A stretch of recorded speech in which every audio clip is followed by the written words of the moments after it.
వేదాలను సంస్కృతిని కాపాడుకోవాలని పుస్సులూరి కాంచన శ్రీవల్లి చారిటబుల్ ట్రస్ట్ సభ్యులు అద్దంకి అమరేశ్వరరావు అన్నారు. Rajamahendravaram Pussuluri Kanchana Srivalli charitable trust chairman BVSS Prasad ఆధ్వర్యంలో పశ్చిమ గోదావరి జిల్లా ఆకివీడు మండలం భీమవరంలోని తిరుమల తిరుపతి దేవస్థానం వారి శ్రీ వెంకటేశ్వర వేద పాఠశాలలో విద్యార్థులకు నిత్య ప్రార్థనా పుస్తకాలు అందజేశారు. ట్రస్ట్ ఎలియన్ సభ్యులు డాక్టర్ బిఆర్ అంబేద్కర్ కోనసీమ జిల్లా వినియోగదారుల సమైక్య సభ్యులు విశ్రాంత సహాయ భవిష్య నిధి కమిషనర్ అడ్వకేట్ అద్దంకి అమరేశ్వరరావు ఈ కార్యక్రమానికి ముఖ్య అతిథిగా విచ్చేశారు. ఈ సందర్భంగా అమరేశ్వరరావు మాట్లాడారు. వేదాలను ప్రభుత్వాలు, తల్లిదండ్రులు, స్వచ్ఛంద ధార్మిక సంస్థలు ప్రోత్సహించాల్సిన అవసరం ఉందని తెలియజేశారు.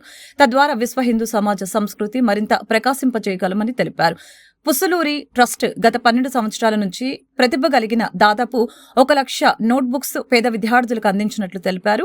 విద్యార్థులు క్రమశిక్షణతో చదవాలని కోరారు. అనంతరం అమరేశ్వరరావు ఆధ్వర్యంలో వేద పాఠశాల ప్రధానోపాధ్యాయులు వారణాసి సుబ్రహ్మణ్య శర్మ తదితర బోధనా సిబ్బందిని ప్రశంసించి ఘనంగా సన్మానించారు. పాఠశాల పుస్తక భాండాగారానికి పుస్తకాలు, గడియారాలు అందించారు. వారణాసి సుబ్రహ్మణ్యం ట్రస్ట్ కార్యక్రమాలను అభినందించారు.